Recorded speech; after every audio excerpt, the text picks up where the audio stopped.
Record. Okay, so just quickly to summarize what we did in chapter 1 and 2 so far. Chapter 1, really, we introduced the concepts of really the questions of the definitions of righteous. What does it mean? A righteous, wicked, and then the Beinoni, the intermediary person. We asked the questions, the regular definitions, the conventional definitions don't stand up to scrutiny based on the Talmudic sources themselves. So we have to really go deeper and understand that the terms righteous, wicked, and intermediary are not so much, have nothing to do with what you do. It's really telling you something about the internal state of the human being. So that brings us to the discussion of what is really happening within the human being. And then we have in chapter 1, we focus on the animal soul, the natural soul, the soul that wants to survive, the soul that seeks enjoyment and pleasure and comfort.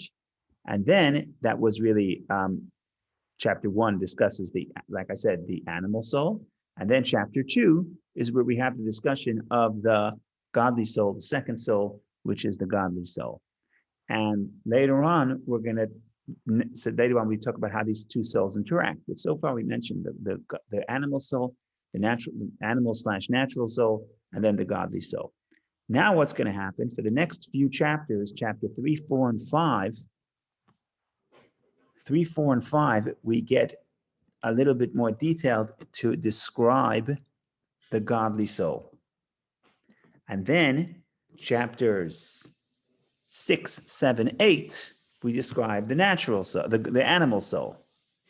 And chapter 9 will describe how these souls interact. In other words, chapter 1, we talk about the animal soul.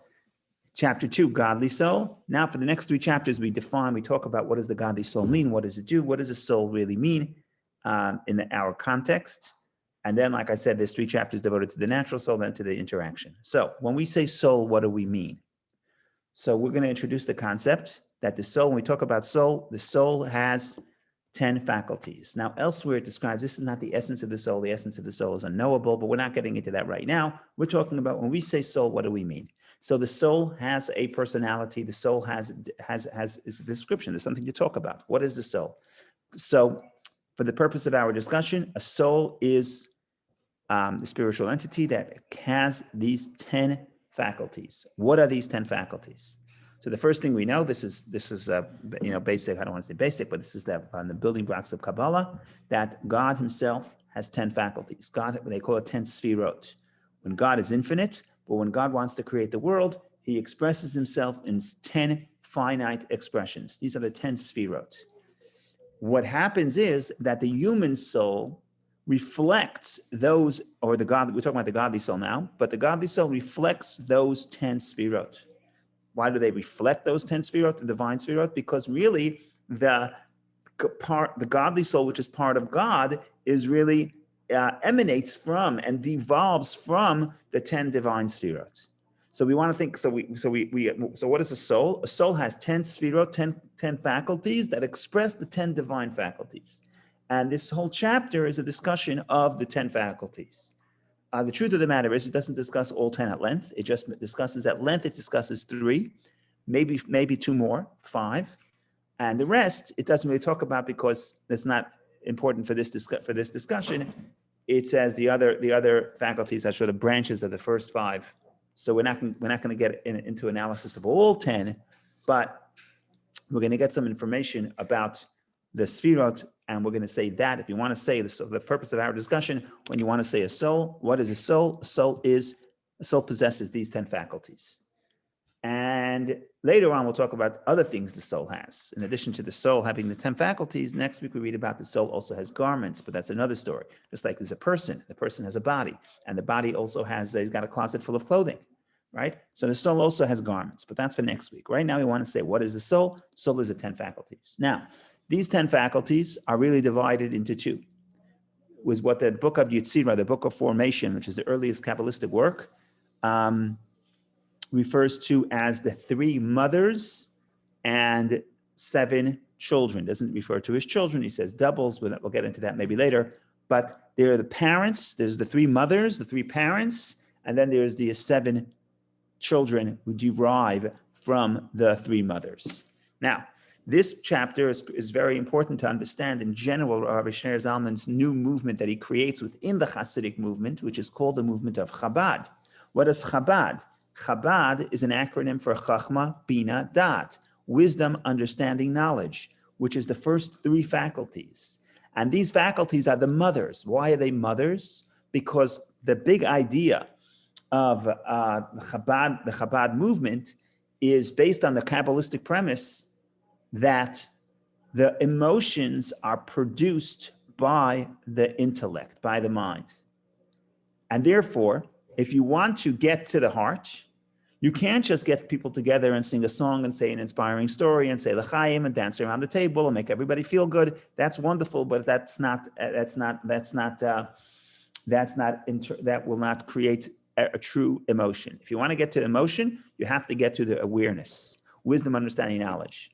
And this is what this chapter describes. This chapter describes what are the 10 faculties. 10 faculties are the 3 mothers, 7 and 7 children, 7 emotional attributes. Because why are the 7 emotional children? Because your emotions are by definition derive from your awareness, your perspective. If you think something is good, you like it. If you think something is dangerous, you want away from it.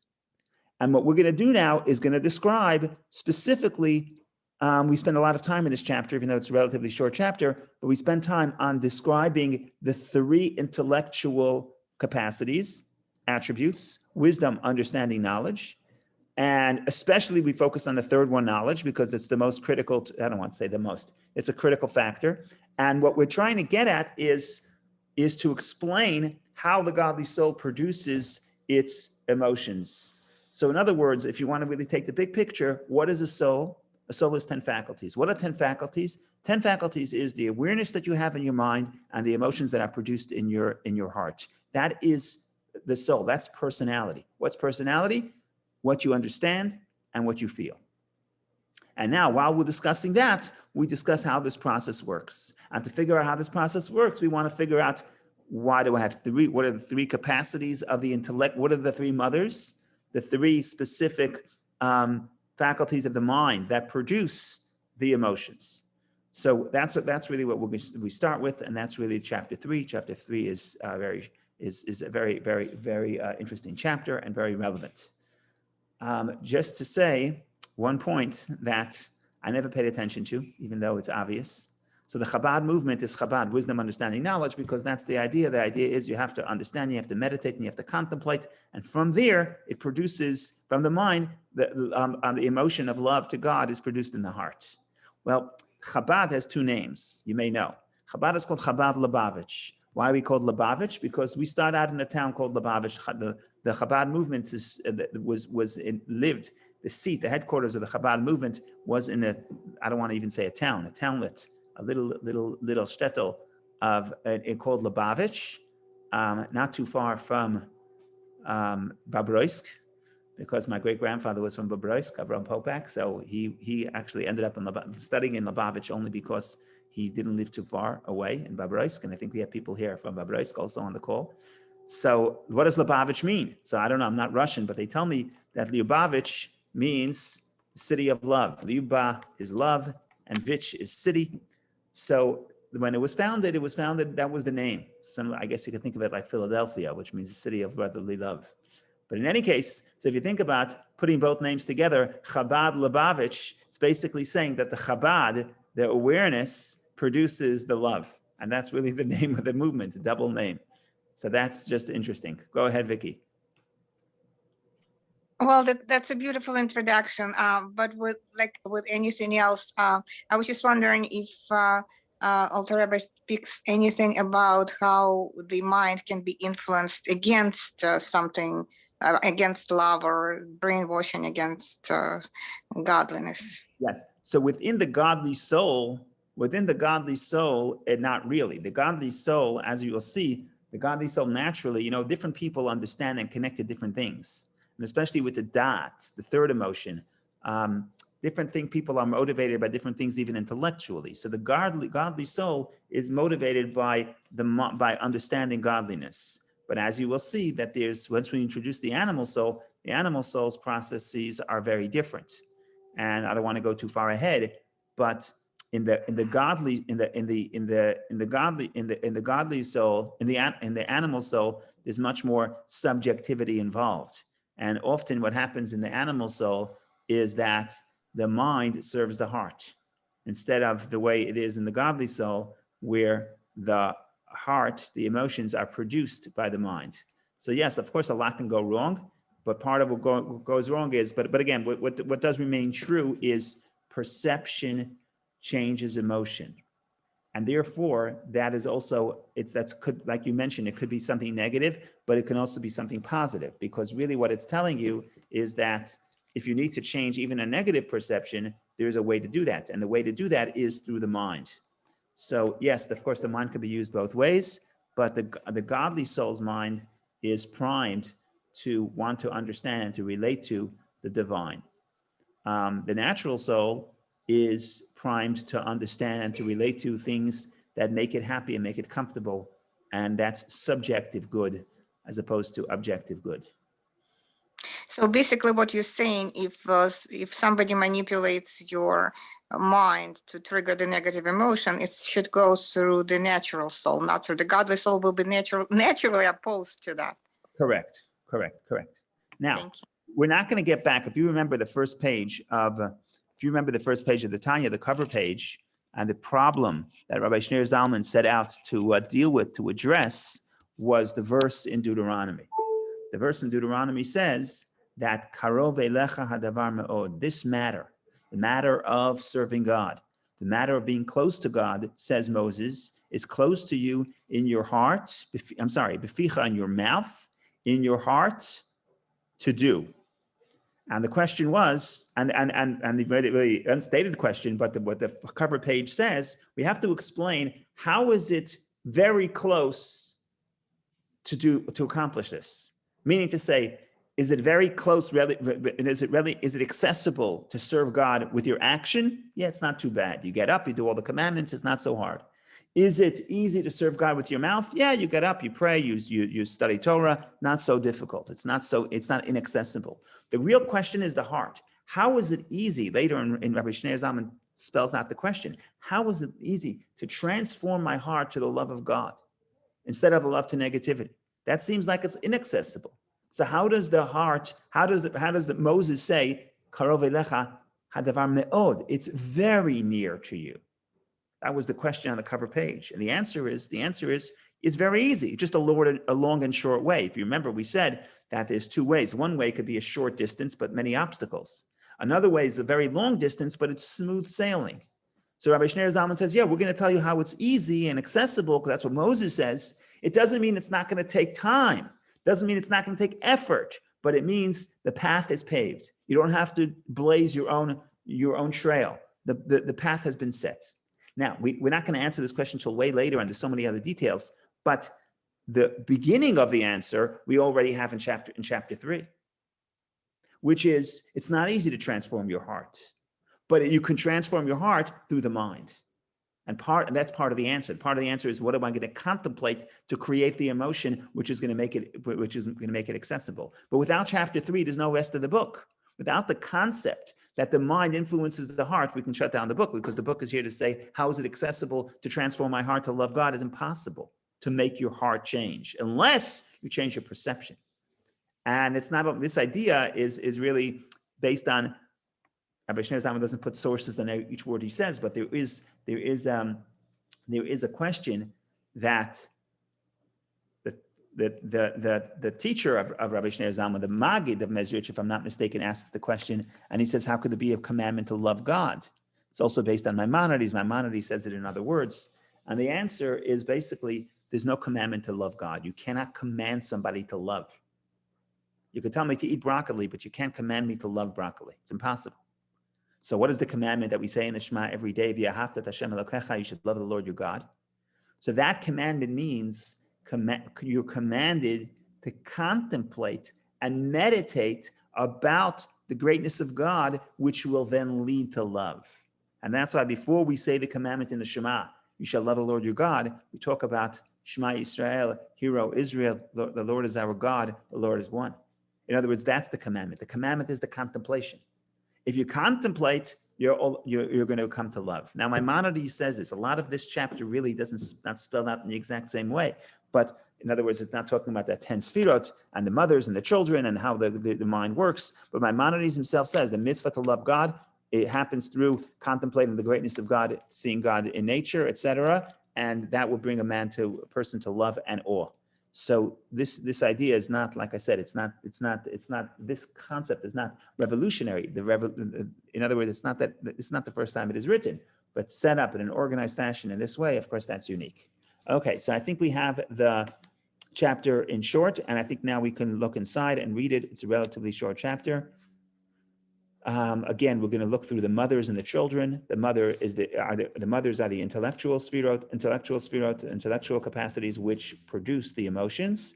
And we're also going to spend some time thinking about the difference between the three mothers.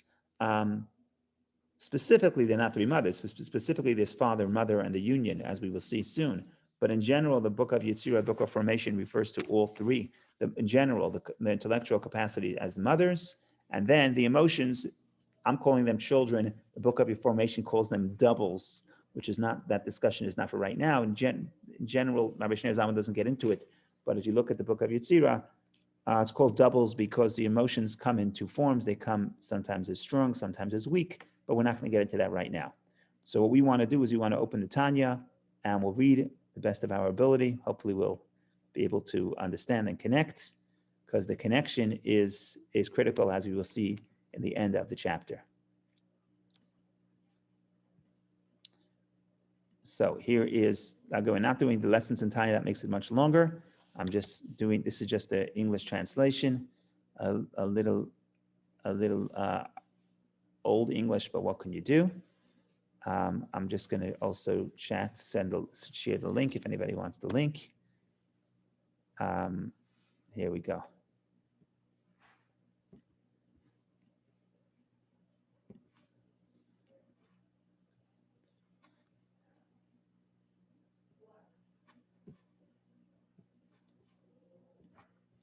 Just make sure I see what's going on here.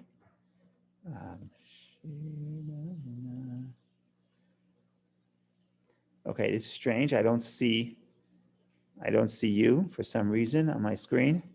Do you hear me? Because I don't see you. Yes, we hear you. Oh, wonderful. Yes. Okay. So if you have a question, since I don't see you, because for whatever reason I can't see, I don't know why it's doing this, but I can't see you. So if anyone has a question, please don't hesitate to unmute and jump in.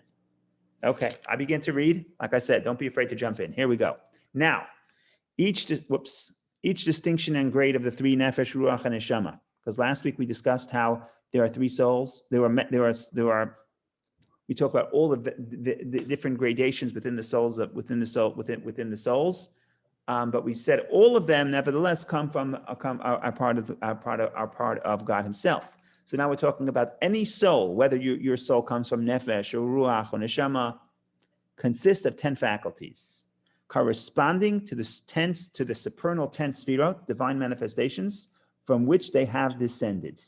So in other words, every soul has 10 capacities, 10 attributes, which come from the 10 divine attributes.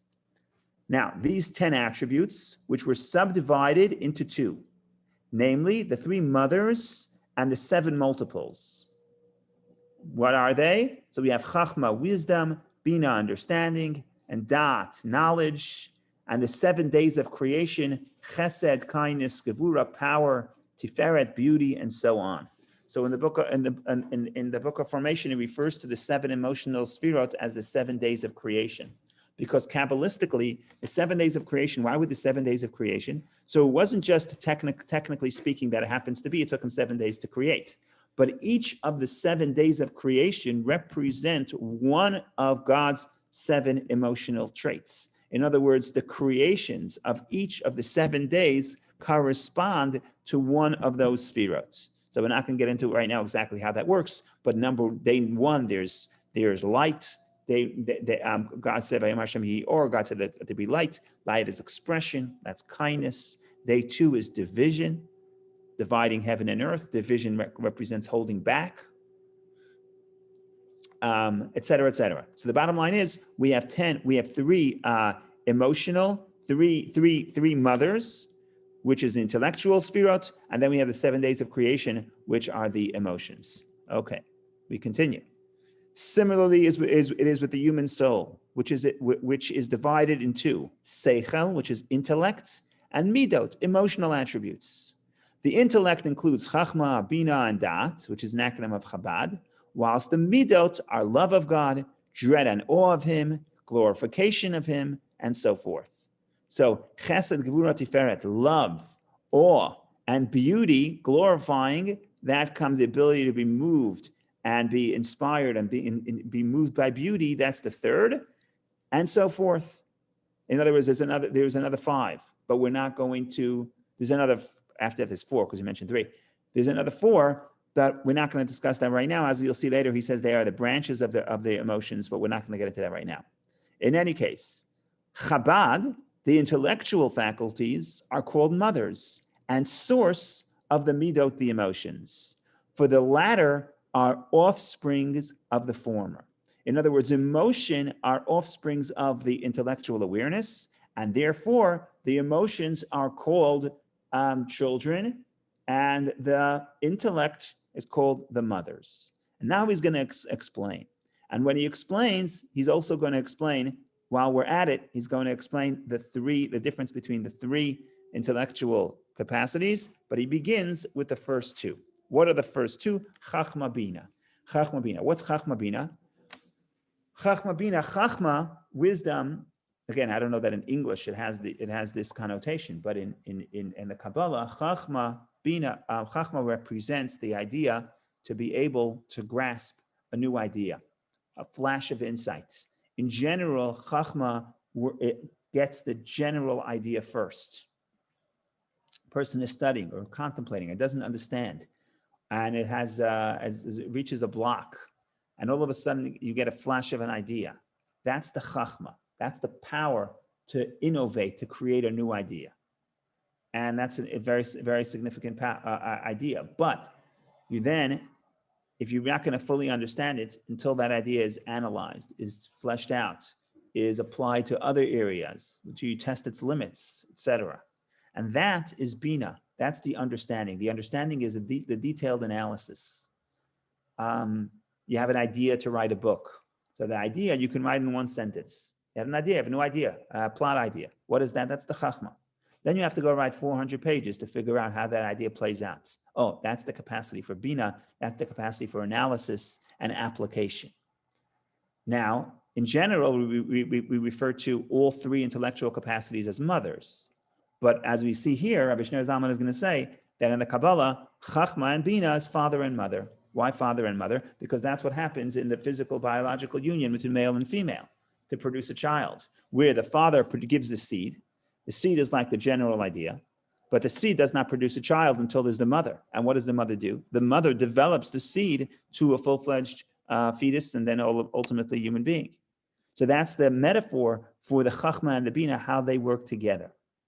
And it's not only when I come up with a new idea, when I have awareness, I say, what do I want? I want to go on vacation. It's a wonderful chachma. It's like a flash of insight. It's the awareness of the general concept. Then I say, okay, so where do you want to go? Do you want to go skiing? Do you want to go to the beach? Do you want to go to where it's hot? Do you want to go where it's cold? How long do you want to go? Which hotel do you want to stay in? What do you want to eat for lunch? What do you want to wear? Okay, that's the process of analyzing and expanding the idea that you have. But that general idea is the chachma, the awareness. The awareness is, yes, I want this because I know this is good. I know this idea is good for me. But what about it is good? Oh, so here you have to expand. And when it comes to matters of, so that's the idea. So sometimes this, as we'll see in a minute, sometimes it takes contemplation. You have to really think about this and meditate. But sometimes it happens instantaneously. When it happens instantaneously, it's because the awareness already exists. You don't have to create the awareness, but the same process is taking place. When you have an idea and say, oh, I have this idea, this is what I want. That's an emotion. This is what I want. But the emotion is produced by the awareness. I know this is good. Now that awareness has 2 parts to it. Really has 3. We'll get to the third later. It has 2 parts. I know generally speaking that this is good. I know generally speaking, I like ice cream.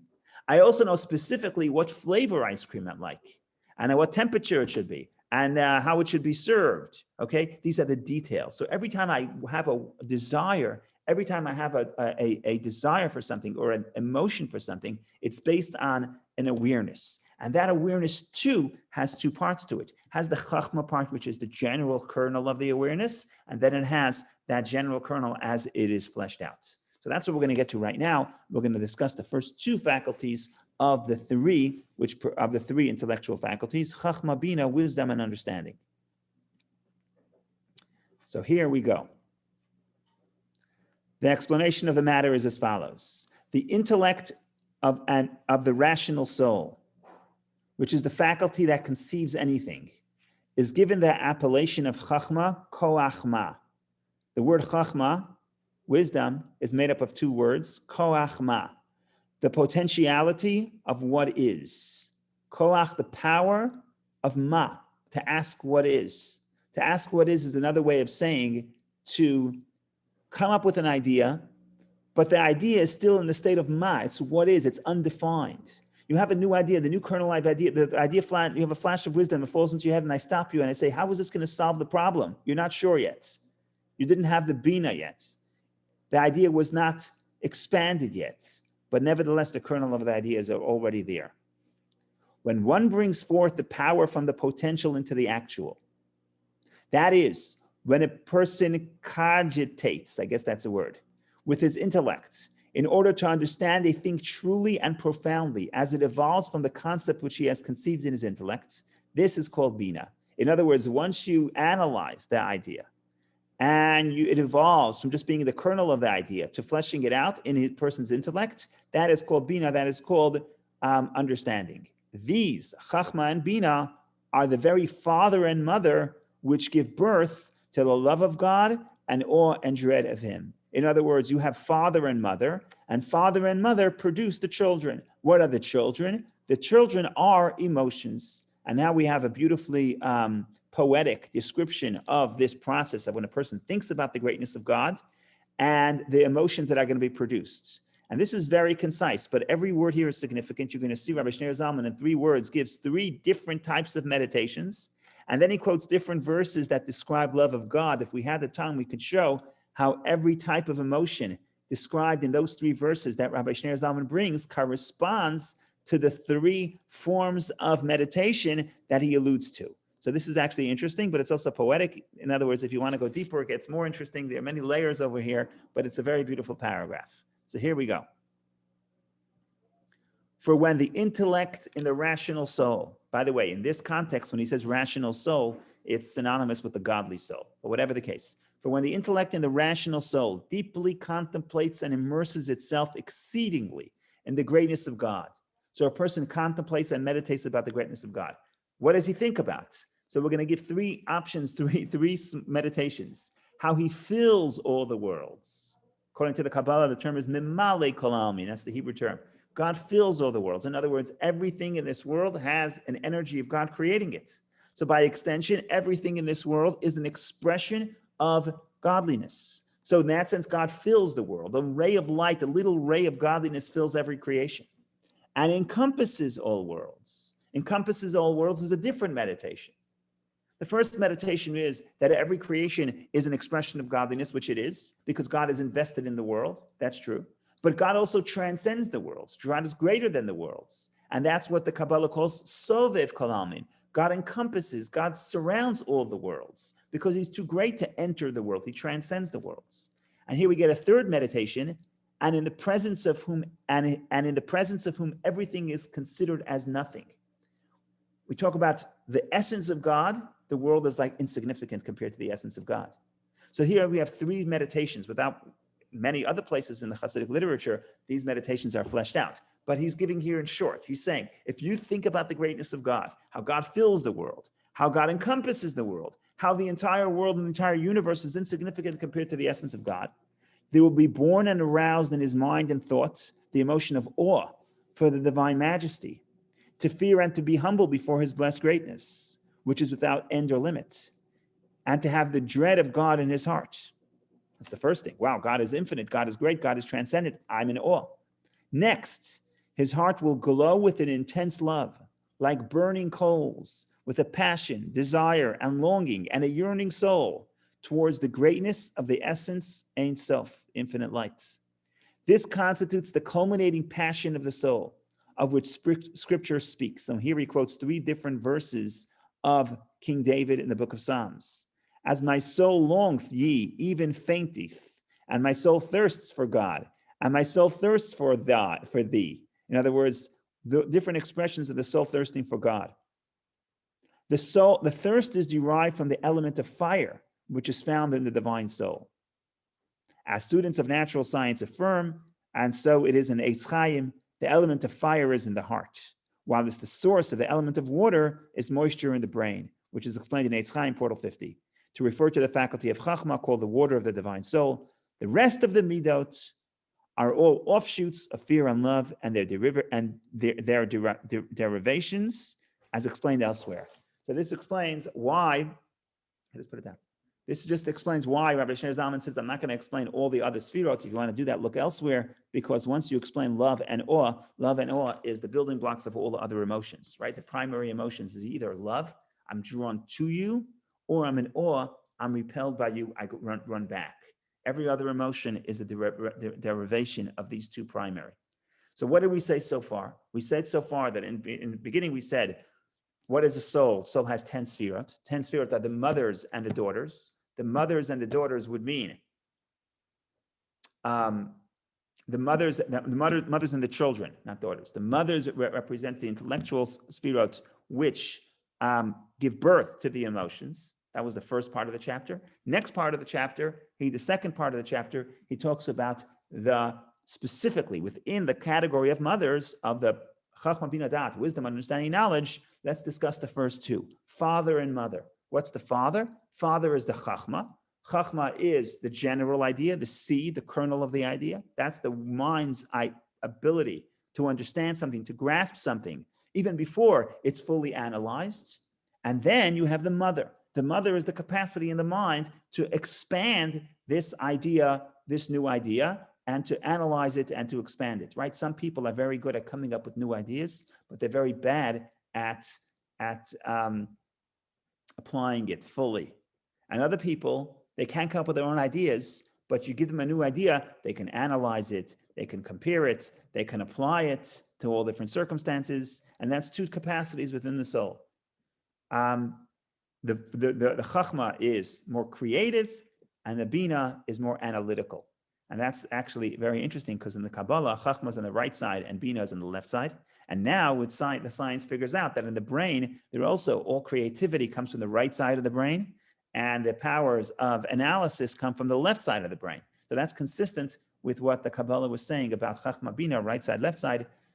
Sight and hearing is also, when you see something, you see the general picture. When you hear about something, you hear it step by step. You're using your Bina faculty. Okay, so that's what we did so far. We discussed the parents and the children, which is the intellectual capacity and the emotions. And now we discussed how you have mother and father. You can't produce emotions without mother and father. Wonderful. Now the problem is, not the problem, now what we still is left to discuss, what is the third intellectual capacity, which is Da'at. And what we're going to say here is Da'at is key, because without Da'at, you may have contemplation, you may understand, you may have awareness, but you're not going to have true emotions. The emotions are going to be, here he says it's fantasy, but fantasy probably means it's fleeting. It's not really how you feel, right? I hear of an idea, I'm inspired, but it's fleeting. It's not real. It's not a real emotion. Emotion means this is how I feel. I am drawn to this. I want this. So I go to a lecture and you convince me of whatever you convince me, that we should now go explore Mars. And I get so excited because I'm at the lecture, because I understand everything you tell me with my capacity to understand the general and my capacity to understand the details. So I'm totally moved. I'm so excited. I'm in love. I go home, the love dissipates. Why? Because the emotion that I felt was not a real emotion. When I say real, it means it's not everlasting. To create an everlasting emotion, you need not just the father and mother. You also need Da'at. What is Da'at? What is knowledge?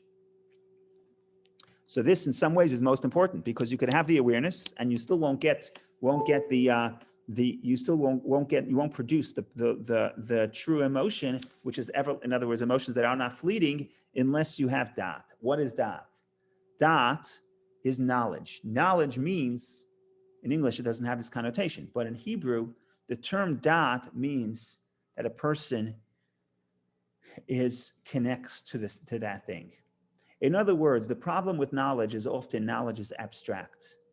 I can understand that something is true, but it doesn't really affect me. Knowledge is the capacity to think about something and make it personal, for the brain to make it personal and say, this is meaningful and moving to me. And that's why Rabbi Shneur Zalman begins, he quotes the verse in the Torah, the union of male and female. When Adam knew Eve and gave birth to Cain, the term used for that unity, for that intimacy, is Adam knew Eve. Why knew? Why is knowing, which is the root of da'at, why is knowing the term used to explain that connection, that unity? And the answer is because that is critical to produce the emotions. Because what does emotions mean? Emotion means that I love this, I am drawn to this. That could never be produced if my mind has the capacity to understand something abstractly. For me to be moved and want this and be drawn to that capacity of understanding has to be in a way that what I understand is not abstract, but it's actually connected to me. And that is a separate skill. And that skill is the skill of da'at. Sometimes people understand that something is bad for them. And actually, they can give you a lecture. Actually, they can be a medical doctor, a professor who tells you how doing this thing is so terrible for your health. Nevertheless, they'll continue to do it. All of a sudden, one day, right? I can be somebody. I can give you a lecture. I can know everything about the science of the lung, and I can give you a lecture how smoking is so terrible. And while I'm giving a lecture, I'm smoking. Why? You say I don't understand. I understand. I could pass all the tests. I wrote the textbook about how bad smoking is for you. Nevertheless, I understand it fully, both with Chachma and Bina, and yet it doesn't move me. What happened? There's no da'at. There's no emotional connect. There's no intellectual connection to the subject matter. God forbid something happens, somebody gets a little health scare, and all of a sudden they don't want to smoke anymore. It happens sometimes. I knew people like that, smoking for 70 years and stopping one day because they had a little health scare. And what happened? What happened now is now your da'at was triggered. Now what you understood is no longer abstract. Now it's meaningful to you. That is when the da'at is triggered. Now Rabbi Shneur Zalman is going to say how to trigger the da'at. But in general, that's what has to be triggered to make it personal. And if it's personal, then it can produce love. Because what is love? Love is I'm drawn to it. Not I understand that this is good and worthy of being drawn to. That's abstract. That's not an emotion. An emotion is never abstract. An emotion is always subjective. This is how I feel about it.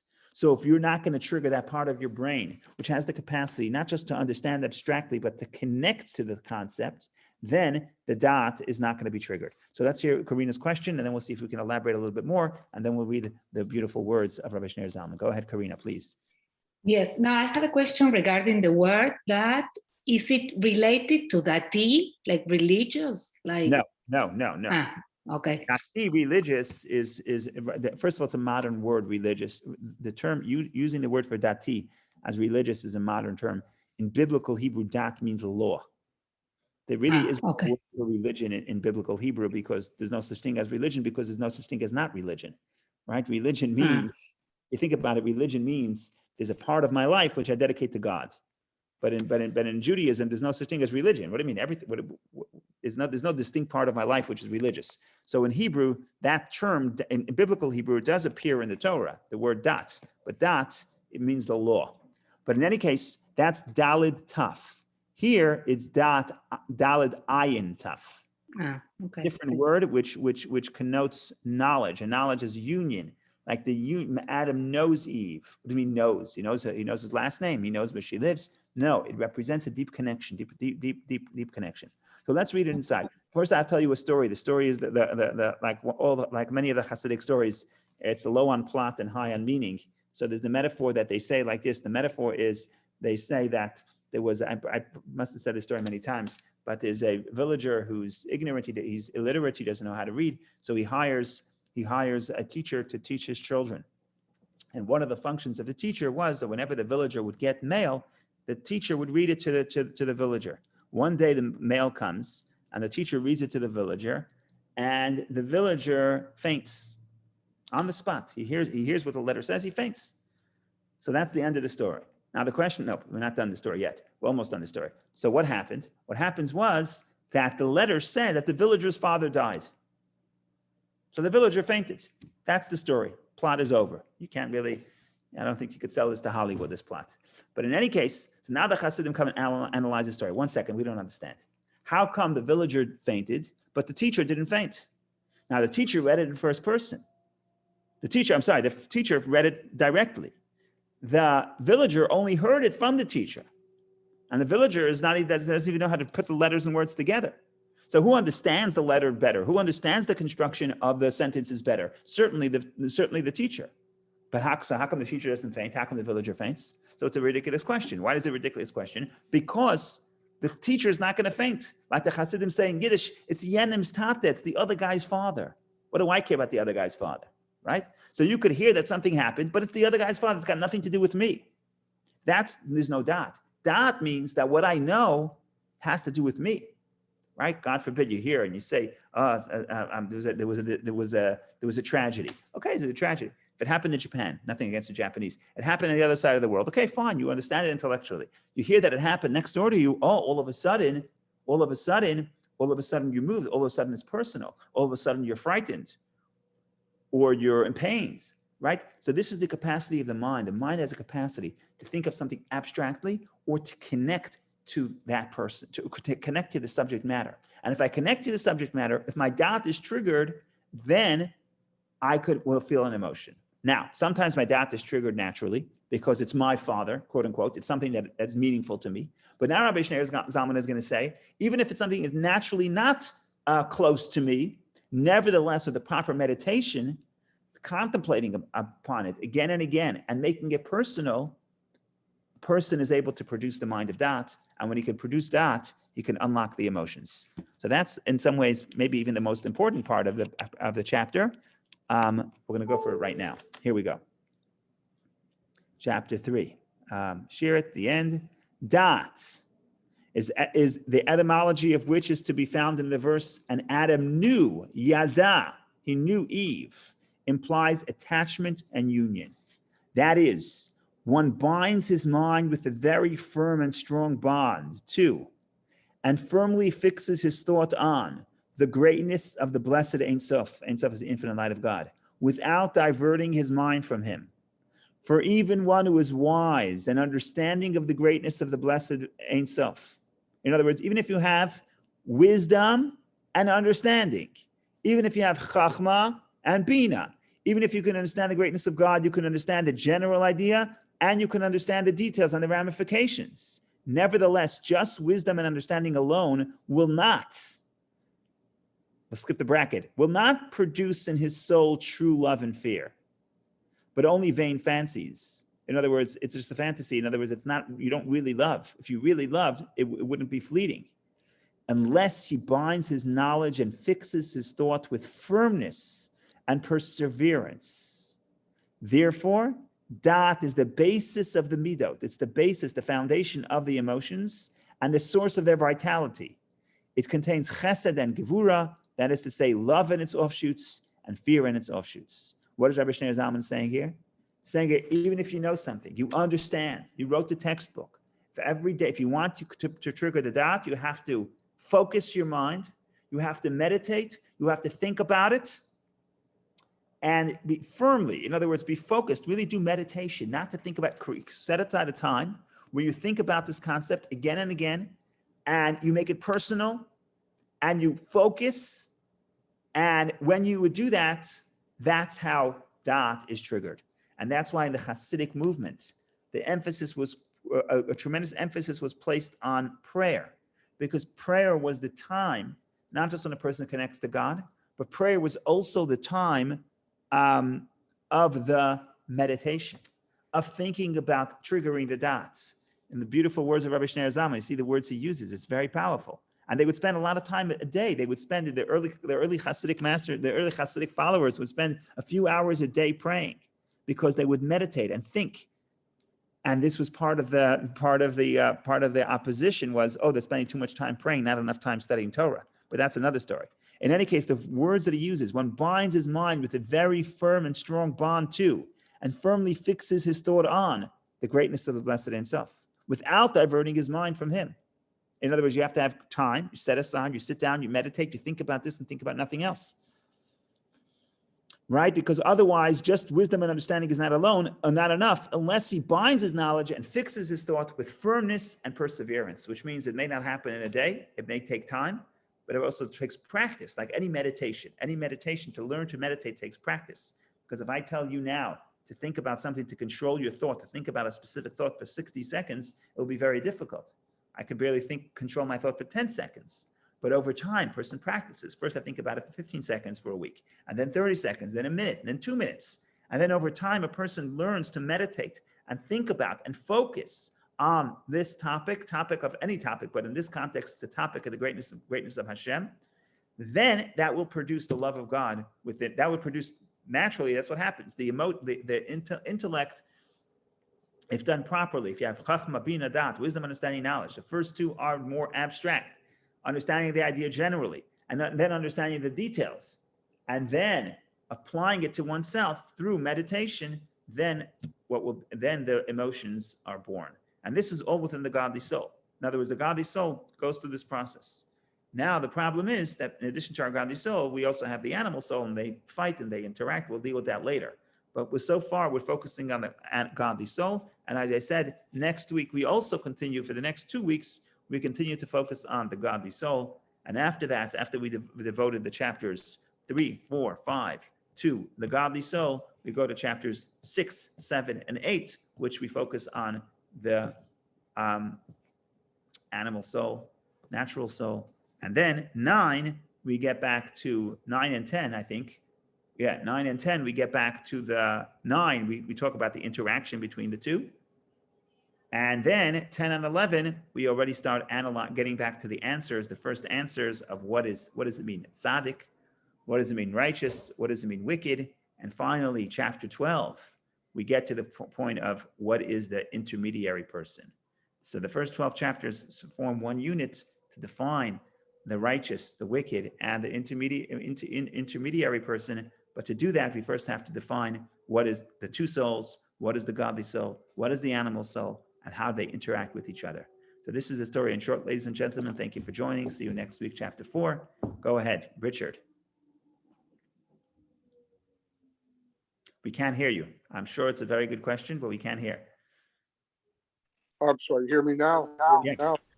Okay, sorry about that. I just want to inject, I don't want to jump ahead to the next class, but the two souls, the nefesh behamit, nefesh elokit, the animal soul and the spiritual soul.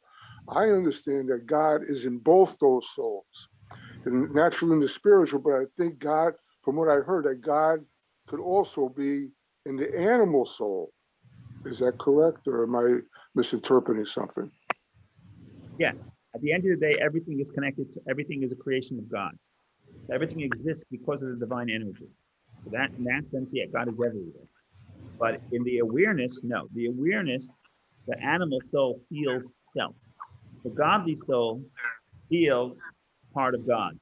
So what it's drawn to is God. In other words, the animal soul, what does it wake up in the morning to do? It wakes up to preserve the self because it feels the self, even though it's created by God. So everything has to have energy from God. The godly soul, when it wakes up in the morning, it doesn't feel the self. What is it? What's its definition? What's its DNA? It's a part of, like we say in the beginning of chapter 2, it's literally a part of God above. So when it wants to sort of self-preserve, right? Every creation wants to self-preserve, but it's no longer self-preservation. What it does is it wants to connect to its source, and its source is godliness. So in its psyche, in its awareness, it's part of God, as opposed to the animal soul, which is part of God, and it's not really part of God. It has a spark of God within it, like everything else has a spark of God within it. But in its own consciousness, in its own awareness, it does not feel God. It feels the self. I see. Yeah. Thank you. Yeah, you clarified that. Right, in the sense that every creation has a spark of God within it. Yes. The question is, what is that spark creating? In all other creations other than the godly soul, the spark of God that I have within me or within the creation creates an entity that feels separate and independent of God. Right? The godly soul doesn't have that. The godly soul it's a spark of God that feels itself and is connected to be a spark of God. That's what it is. It doesn't create an entity that in which the awareness of the divine is concealed. So there's a tremendous difference between the two. Even though you're right that God is everywhere and God is in the godly soul, in the animal soul, and subconsciously the animal soul really also wants to connect to God. But that's all the following chapter. Thank you for that explanation. Thank you, Richard. Okay, have a good day. Go ahead, Vicky. Thank you. Thank you, Rabbi. I had a question about meditation. Is this the only chapter where he talks about meditation and methodology of it? In the sense that the main goal is to concentrate, and in prayer, the degree of concentration may vary. So is that the only place where he talks about it? Yeah, he has many more places where he gives various things to contemplate about, especially in the chapter 40s, in the 41, 42, 43, 44, all the way to, I think, even 48, 47, 47, certainly 48 also. So he goes into so later when we talk about how to create a love to God, he's going to give you a lot of things to contemplate about. But the actual process of contemplation, I believe this is pretty much everything you're going to get.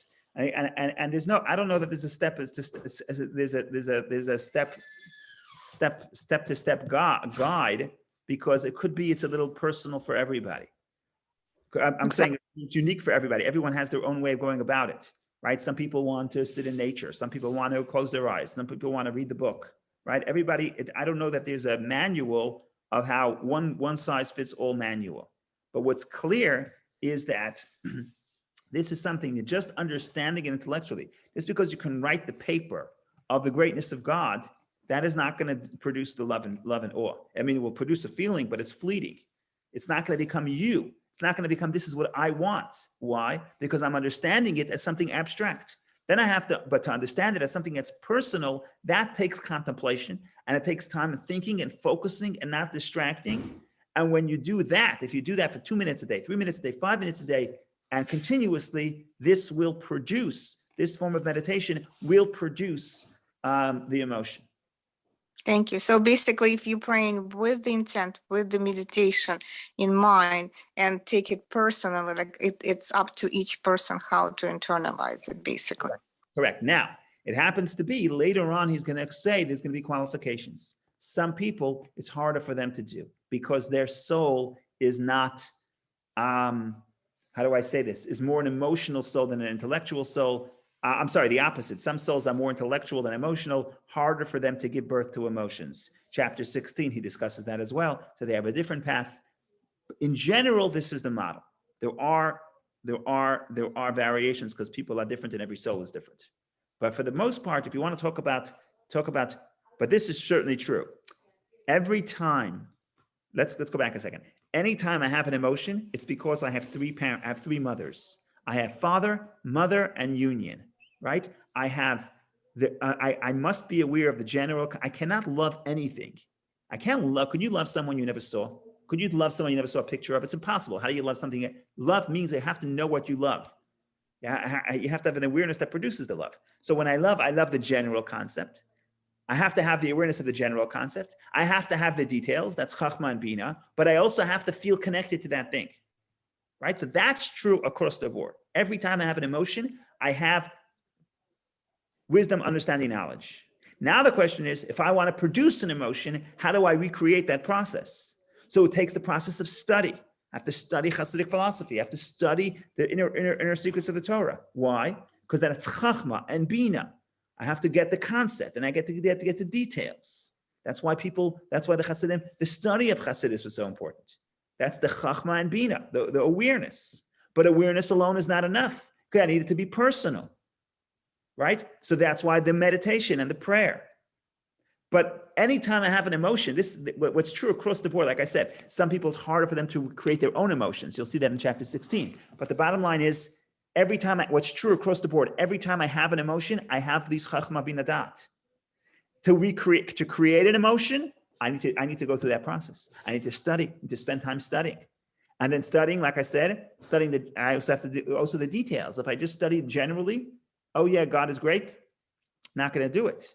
I need to have bina. I need to have details, because a father without a mother is wonderful, but a father without a mother will not produce a child.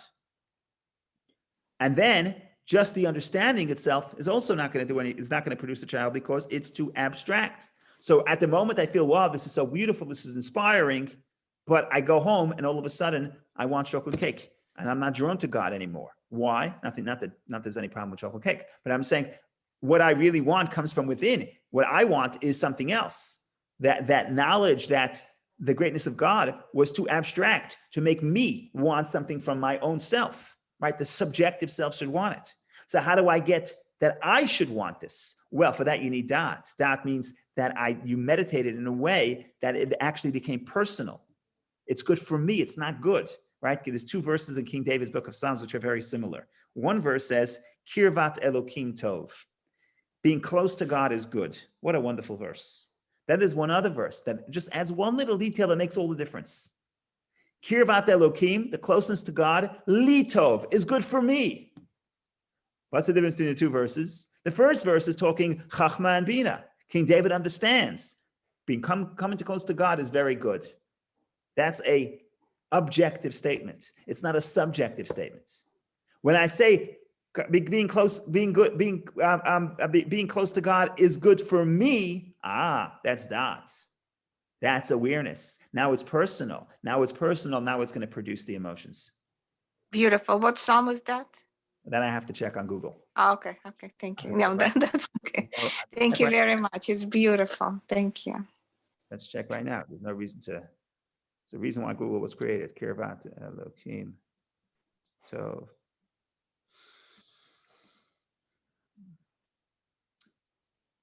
Okay, so the Tehillim 73, Psalm 73 is.